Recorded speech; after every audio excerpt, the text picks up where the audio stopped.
and to some extent the consumers, and we'll see what that is. And in a simple case where we know it's a one-time thing, the textbook would say look through it.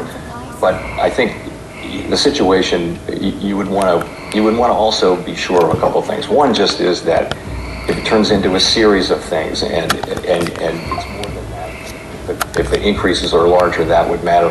And what really would matter is what's happening with longer-term inflation expectations and how persistent are the inflationary effects. You want to look at all of those things, and you want to remember the current context, which is we came off of very high inflation, and we haven't fully returned to 2% on a sustainable basis. So you got to put all that in the mix as you make this decision. I would point people back to 2019, when we had the Tax Cuts and Jobs Act, we had lower immigration, and we had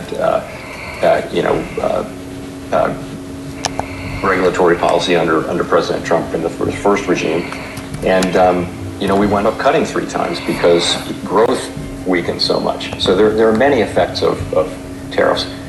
And as I pointed out, it's really the effect of all of these policies that matter for our polity. It's not simply what's happening with tariffs. It's what's happening with growth and all the other things as a result of these broad changes in economic policy, not just tariffs. Okay, just to put a point on this, I think I know what you're going to say, but the usual rule that economists hold is that when the uncertainty is high, we're gradualist. And I'm wondering whether you view that as the right benchmark or anchor to think about. I view it as the right benchmark or anchor for right now, and that's because the costs of being cautious are very, very low. The economy's fine. It doesn't need us to do anything really, and so we can wait, and we should wait. I think there are cases where uncertainty is high, where that would not be the case, where the costs of going slow might be high, and those would be, for example, if inflation expectations were clearly under pressure, or if you're at the beginning of the pandemic and uncertainty is unquestionably elevated, but you nonetheless act very aggressively because of the potential cost of not doing so. That's interesting. I'll ask a couple more conjunctural questions, but there's a lot of people in the room here that are very curious about what you want to say about the Basel III endgame. So that's inside baseball, but people's wallets depend on this, so you want to say anything about that? Sure, absolutely. So our view at the Fed is we very much intend to complete the Basel III endgame. And we think that's very important. We think that the Basel Accords really are important to set sort of minimum standards for international banking around the world. And we expect that we will. We're kind of on hold until the U.S. banking agencies are really back up and running with new leadership. But once they are, we fully expect to get back to that work and complete the Basel III endgame. And I have a good reason to think that we'll be able to do that. That's good news. Another little bit of inside baseball, but there's been a lot of discussion in the last few weeks about changing some of the statistics that are emphasized about the economy. And the Commerce Department recently disbanded the Federal Economic Statistics Advisory Committee. And I know during COVID, you felt like there were many indicators of the economy that were kind of broken or not so helpful. So do we need to worry about whether the Fed's ability to do its job might come into question because of deficiencies in the statistics? And are you already, let's do that, I'll ask a follow-up. Yeah, so there's two different things. I think it needs to be said that the government data we get from government gathered data we get from the Bureau of Economic Analysis and the Bureau of Labor Statistics is incredibly important and really the gold standard for data. Being able to track what's going on in the economy is very, very important, and it's something that the United States has led in for a long, long time, and something we need to continue to lead in. It's true that survey responses have gone down, and that some of the data have become more volatile. That just means it's something we need to keep doing and invest in. So I think that's important. On the pandemic data, that's a different thing. You needed to measure things like how many people are going to restaurants, how many, you can look at open table data and things like that. So there were lots and lots of pieces of data we were getting about that showed people coming, how many people are coming back to work, riding the subway and that kind of thing. And that was important. It turns out all that data isn't super relevant except in an emergency. But the other thing is, though, at the Fed, we've always, for some time now, we've been, trying to work with these very large data sets that are available in real time now, for example, from credit card companies and things like that. And, trying to use these new and vast data collections in a real time way, is something that's really helpful. Okay, I was going to ask you about whether or not there's some favorite private sector statistics that you think everybody should be looking at, but it sounds like you've just given us a hint on that. Let me ask a couple longer-term questions. I know you're not in the job of reflecting yet, but when we look back at the rise of inflation and then its decline, what do you think the lesson's going to be about what we've just lived through? Yeah, so I think it's actually still early to say. I think the question of what happened and why, and what all those questions around that, the events of the pandemic and the inflation and the efforts to bring inflation down. Economists are going to be battling over that for long after all of us are gone. But I would say a couple things. One thing is just that the tails are fatter than you think. However fat you think the tails are, they're fatter than you think. And human nature is, we always talk about uncertainty and how we understand everything's highly uncertain. We say it all the time. The tails are fatter than we think. So nobody saw the pandemic coming, obviously. It wasn't reflected in our framework. When it came, we just went back to the old framework and dealt with it. But it was, there's always possible. That's one thing. Secondly, I think if you look, I talked about this at Jackson Hole last year. If I look back and it looks to me like what you had was a global burst of inflation everywhere at the same time, and it largely, you got to look at global factors, and it amounted to very strong demand, stronger than we thought. I don't think we had, the forecast error was two parts. Part one was demand was just stronger than we thought. It really was, a crisis, and instead we got this really high-powered response, expansion, recovery. So the other side is the supply side. The supply side was constrained. We lost 8 million workers, and it took a long time to get them back. And it was also all of the supply stuff that was happening. That took longer than we thought to unsnaggle. And we'd never seen it before. We knew in real time that it was going to be really hard to get that right. But so those two things created inflation globally, and central banks stepped in, and pretty broadly, we're back to close to mandated inflation and employment close to the natural rate, not just in the United States but everywhere. So in a way, the framework worked, but I think we learned some of those lessons, and we'll still be learning them. Okay. One other question in this direction. The U.S. has actually had the fastest recovery of all the major economies. And do we understand why that is? And does that, there was a question in the last panel about Y-star and potential growth. Do you think that we are learning something now about what the speed limit for the economy is, or is this just happenstance? Yeah, I would put down the U.S.'s outperformance to three things, and the first is just one would be structural characteristics, and that's more flexible labor market, highly developed capital markets, culture of innovation, rule of law, all the things that make this. And we have a venture capital industry. Other countries are trying to do early stage financing out of banks. That's not going to work. So all of those things make us account for 40 years of productivity. That's double Europe's productivity. It increases. So that's thing one. Thing two is just population. We had a big population increase in 22 and 23, and that doesn't help with per capita, but that moves top line. And what was the third thing? Oh, productivity. So we had a really significant burst in productivity, and from a range of factors, you can never tell exactly where it's coming from. Some of those factors suggest, this gets to your last question, suggests that productivity will be kind of a one-time event.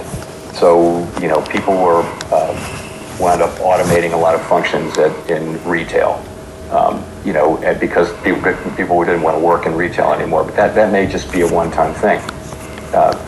Technological developments, on the other hand, might give us years and years of productivity. So there are a whole bunch of other things, and so we don't really know how long this burst in productivity will be sustained. But I think I never expected to see productivity this high for this long.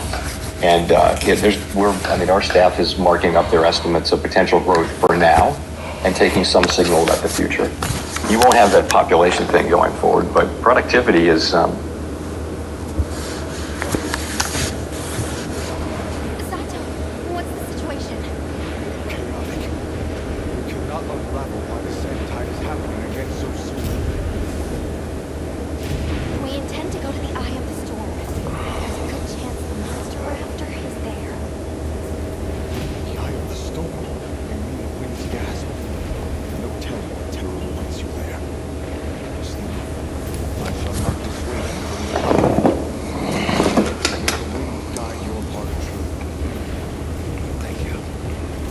To the wind's gas.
Broadcast that to you guys, so stick around for that. On that, I want to talk about Hedera. Hedera is another one that was not necessarily mentioned in the beginning, but at the same time, another company that is US based. We've seen a lot of people talking about HBAR and their new board member, which is Brian Brooks. This guy's been around the industry for quite some time, and we've seen him at a lot of the big exchanges. Now he's saying that this particular researcher says that, hey, we think Brian's going to be in DC. Here's something that I think is happening, is that I think there's a lot of chains out there that are saying, we're going to go to the summit. They may not necessarily be in the room, but they're going to be in DC to probably meet with other lawmakers, etc. So they aren't necessarily saying something that's not. And let me say this, and of course, I do know that it is very news related. It's very news related, and that is why I don't want to take this all too serious. But on the daily time frame, if I let's say won't look at any news here, I purely look at the chart.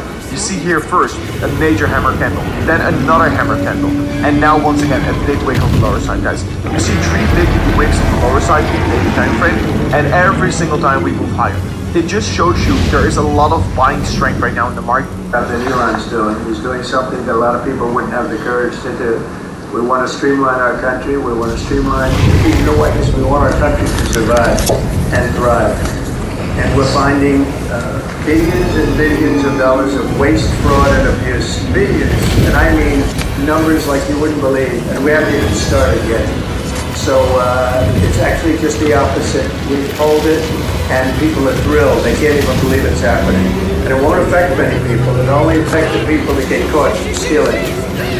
The waste, fraud, and abuse is at a level like nobody's ever seen. It's been going on for years. And all you have to do is look at the Social Security rolls, look at some of the things, look at where the money is going.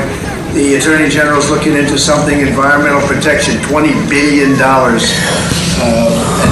It's out and out fraud. So I think the people are very happy. Yes. Mr. President, I want to ask you about this week. The Secretary spent 4 hours with the European Union. The European Union has signaled that they would lower tariffs and do a trade deal with the United States. Yeah, the European Union wants to come back. They've treated us very badly, and the European Union wants to lower their tariffs because of the fact that we were paying a fortune. Understood. I'm on it.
You okay? Where does it hurt? We've received new supplies. I'll take the opportunity to add them to your Sacred's pouch. Every way you can imagine. But we are spending our treasure on some country that's very, very far away. And it's okay. We have to be treated the same as Europe is being treated. Europe gets their money back. Europe is basically giving nothing because they get it back in the form of a loan, and it's a guaranteed loan. We don't get our money back, and we're losing. I mean, we don't want to do that anymore. So we're signing an agreement, hopefully in the next fairly short period of time, that will assure us that we'll get $400 or $500 billion back. We're there for $300 billion. Now, one other thing, Europe is at 100. We're at 300. We think it has to equalize. In other words, they have to come up with more money because it has a big effect in Europe. It doesn't have much of an effect on us because we have a big, beautiful ocean in between. But it does affect. Biden should have never gotten us into this mess. We had an incompetent president who got us into a mess. But we're going to get you out of it. The same thing in the Middle East. We're going to have some good news in the Middle East. What happened yesterday, the sight of those babies, was not acceptable to anybody. Nobody's seen anything like it. Mr. President, are you going to Moscow? There's a report out of France that you're going to Moscow on May. No. You're going. And if I could serve this after you on captive television sworn into Mr. FBI director, talk to us about your reaction to him getting sworn in and the fact that many agents across the country are concerned that they will be fired in mass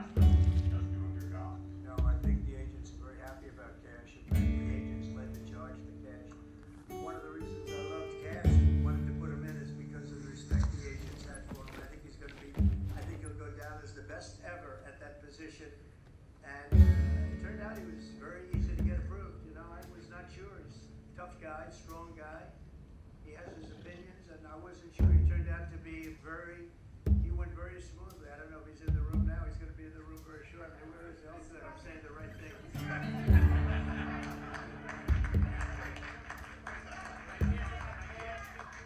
About him. I better be careful. I will say this about Cash, and Howard understands this. One of the reasons that I wanted him is because the agents love this guy and they respect this guy, and this is what they wanted. And even somebody like Trey Gowdy is a very good guy, but known as somewhat of a moderate person. He came out with a statement that was so incredible. He said, "Cash is an incredible person. People don't realize it." Yeah, it was so incredible. It was really a big statement. Somebody that respected and on the moderate side. And I will tell you, I can give you some equipment tips if your current fit's been. Hey, if you're looking to make an impression.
Look good?